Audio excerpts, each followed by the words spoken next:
Alright guys, welcome back to the course. Now before we are going to, in fact in this tutorial we're going to be connecting to the database and also creating a database with big file. But before we do that, there are some things we need to take care of which we didn't do in the previous tutorial. Now one of which is, remember we're going to be using Bootstrap for this particular course, so I actually did not include the Bootstrap files previously while we are setting up our folder structure. So first of all, what I'm going to do right now is to head on to Bootstrap website and download the Bootstrap file we are going to be working with. So to do that, I will open my browser and I'm going to go to get Bootstrap, bootstrap.com. okay, that's the website, getbootstrap.com. okay, so I'm going to go to getbootstrap.com, and what I'm going to do here is I'm going to click on download. Okay, mind you, this Bootstrap 4.4 current version, so I'm going to click on download, then I'll click on download again. Okay, and of course the file is downloading. So I think is completed. So I'm going to click this and I will click show in folder, and this is it here. So I'm going to right click and I'm going to cut this file, then I will go back to my C drive, back to XAMPP folder, htdocs, and of course our working folder, which is result checking. So what I'm going to do is, first of all, I'm going to paste this here, then I'm going to right click and extract here. Okay, so delete this file, I don't need it anymore. Get rid of this file, yes, delete. Then open this one. Now as you can see, we have CSS and JS folder here. So for the CSS, all I need here is just the bootstrap.min.css file. So I'm going to right click on this and I go and click on cut, then go back to my CSS folder, paste it here. Remember, we also have the CSS folder in the admin section, so come back here, CSS, and I think we need to copy that again from here. So copy this and admin CSS folder and paste. So we need to do the same thing for the JavaScript file in the Bootstrap folder. So what I'm going to do here, I'm just going to copy this folder first of all, then I'll paste it here. Okay, then I'll open it and get rid of some of the things I don't need. I don't need this. I also do not need this. I don't need this as well. I don't need this. And what else? I just need the minified version of the Bootstrap JS. Get rid of this as well, and get rid of this. So I'm going to come back, copy this, and also paste it inside the admin folder. Okay, so I can now delete the Bootstrap folder. Okay, now the last file I need to get for our working folder is jQuery. You know, Bootstrap depends on jQuery to work. Bootstrap cannot function without the jQuery library. So I'm going to go to jQuery.com,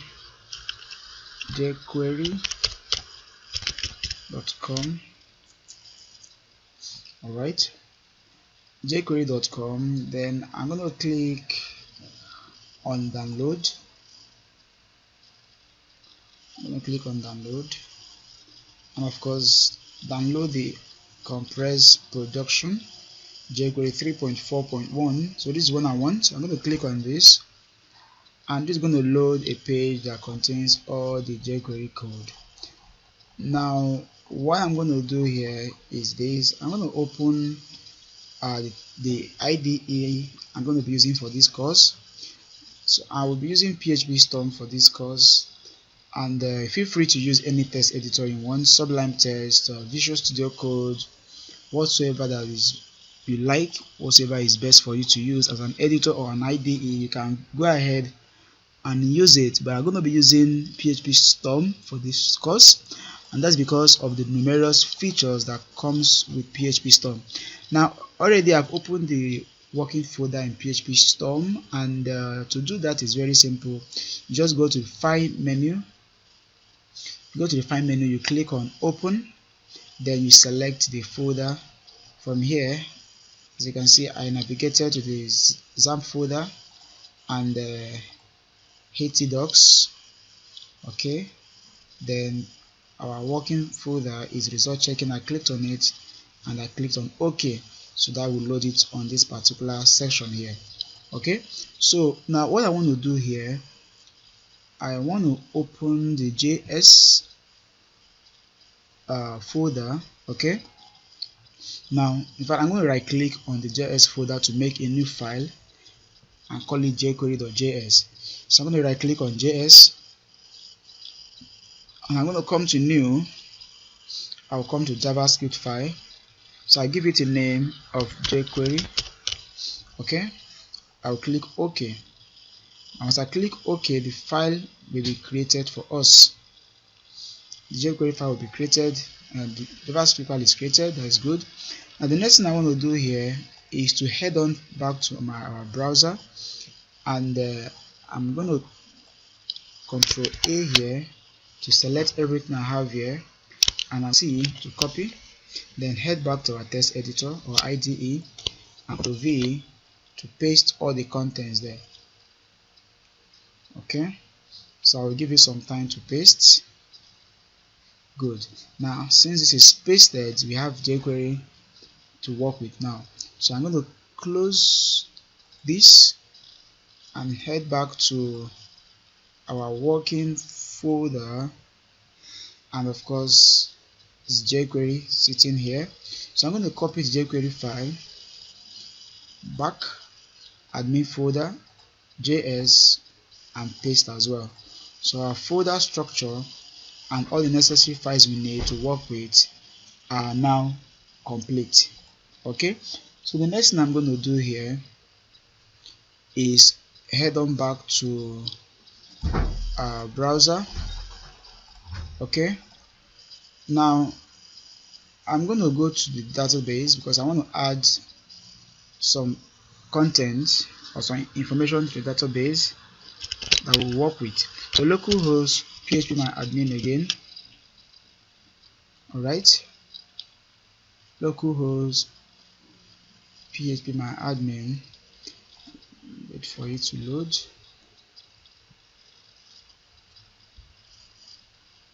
Okay, so this is the database we created, result checking. I'm going to click on it, and I'll open the student, no, not the student, I will open the classes table. Okay, I want to add some text to it. Classes. So I want to go to insert. Now under the classes ID, remember this is auto increment, so it's going to be auto incrementing. We don't have to add anything here. So I'll come to classes. And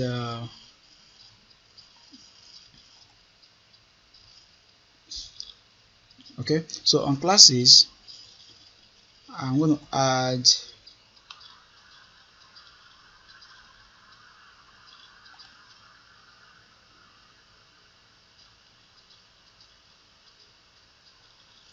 so the first class I want to add here is year 7, and the class numeric, which is this, will be 7. Now move on to add another one, which is year 8. Class numeric is 8, and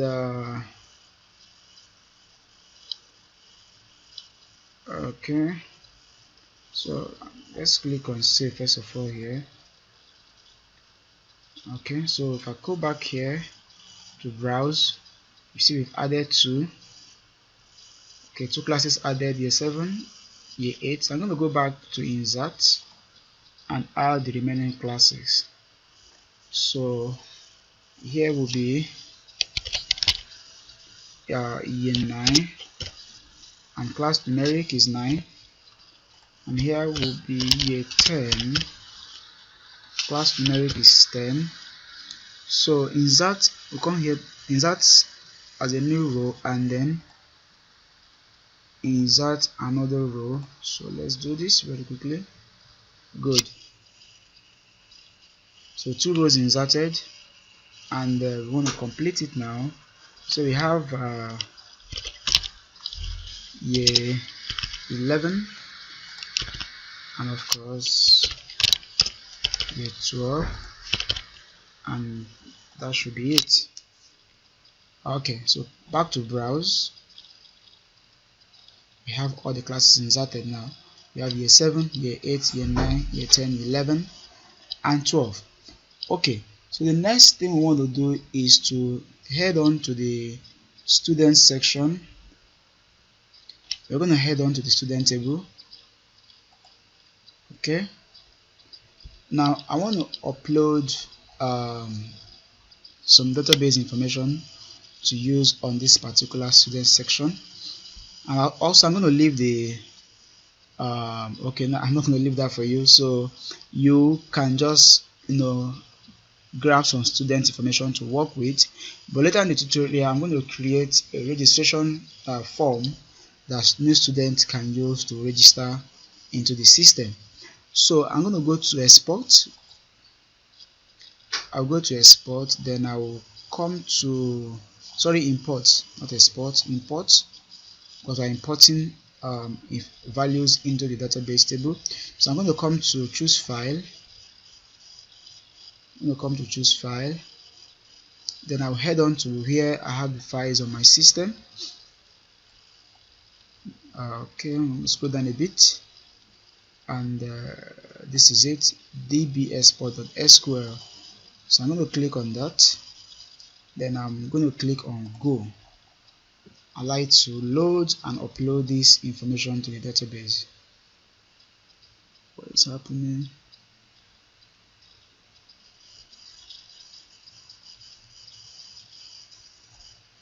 What's going on? Oh, okay, student already exists. Okay, so for some reason that is okay. That means, but let's quickly get rid of this particular students table first of all, since it already exists. So I'm going to delete this table. I'm going to drop it for now, since the table I'm importing already contains the name of students. So let's quickly delete this, but don't worry, it's the same table values I'll be importing. So back to import and select again, and scroll down to db. Good, select this, then scroll down to go. So let's see what happens now. Hopefully this should work. Okay, that's good, everything done successfully. So let's go back to what we have here, structure. Okay, student, good, click on it, and we have the ID, the name, the sex, the classes ID, and session ID. We don't need. We're going to be getting rid of some of the values here that we don't need. So I'm going to go back to structure, back to the structure. So I don't think we need the session ID. We don't need it. We don't need the session ID, and we don't need the user type. So I'm going to get rid of these two columns. We don't need them. So structure, what's going on? Structure. Okay, so I'm going to click on session ID. I'll also click on user type ID, and of course I should drop those two columns. Okay, good. So back to browse, and of course we are good to go. So we have the student ID, we have the name, we have the sex, we have the classes ID, the registration number, username, exam pin, and the card serial number. and I'm going to get rid of, okay, there's no need of that. Let's get rid of this because I'm not going to be using this any longer. So get rid of this. Select, remove. Okay, select, remove. Okay,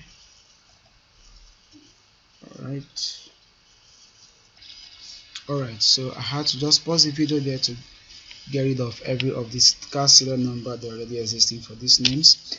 Now I think we're done with the database and every other thing that has to do with the folder structure. So very quickly I'm going to head back to my IDE here, PHP Storm. Then we're going to try to connect to database and let's see how that goes. Now I'm going to quickly click on this, so I'm going to right click and create a new file, which is a PHP file. Of course I'm going to give it config. Okay, config. Alright, so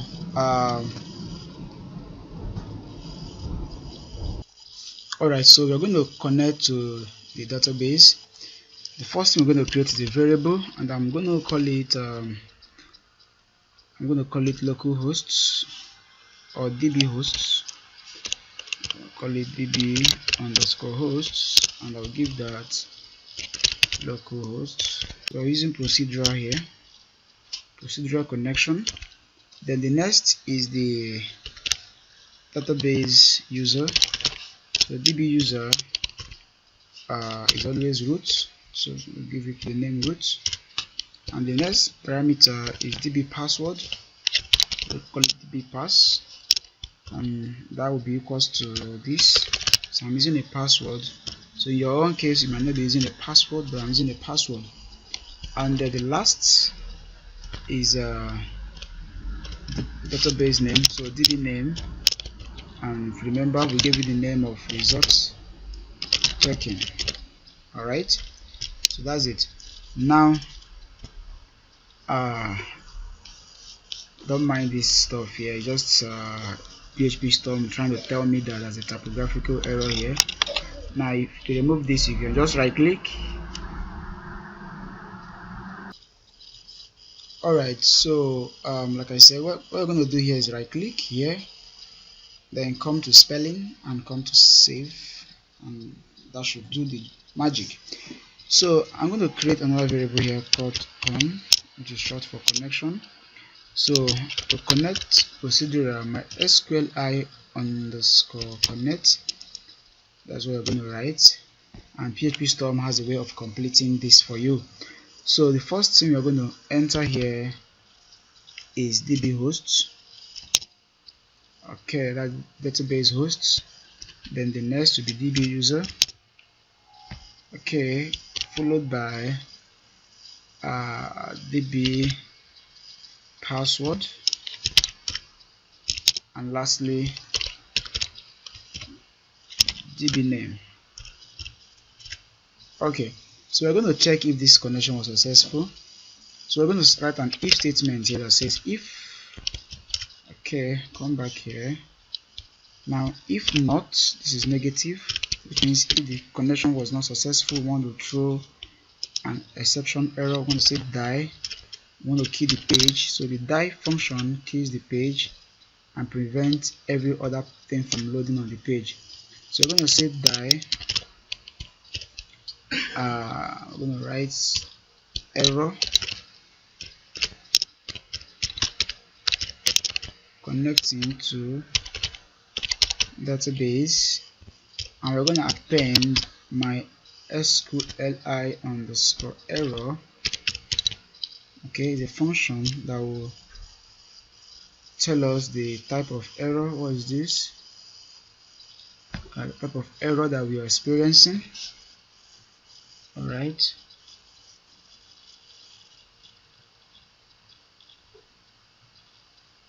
okay, alright, okay, we have here expression result control link. Okay, sorry, what am I doing here? Okay, Alright, so I don't think this is an error. This is an error. So if it is, you're going to find that, because I believe what you have to supply here as an argument should be the database connection, which is this. So I'm going to go here and just write x. If the connection was successful, you're going to echo to the screen.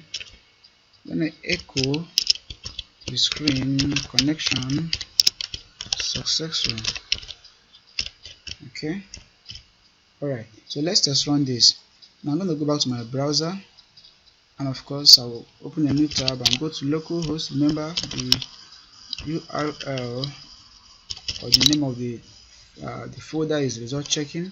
So I'm going to look for the config file there, config.php, and let's try that. Okay, so we have unknown database result checkings. Result checking rather. So let's do this. Open. So as you can see, we have connection successful. Okay, so even if we remove this, we're still gonna connect successfully, even if that is not there.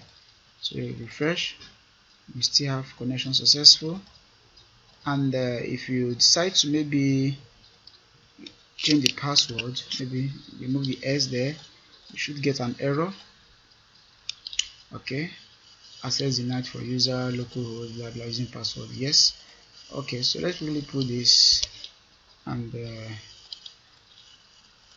of course we should be good to go. So we have successfully established a reliable connection to our database. Okay, so I don't want this video to be too long. In the next video we're going to continue with the course, and of course we'll be looking at how we can set up the login form for the student section. So thank you for watching, and I will see you in the next video.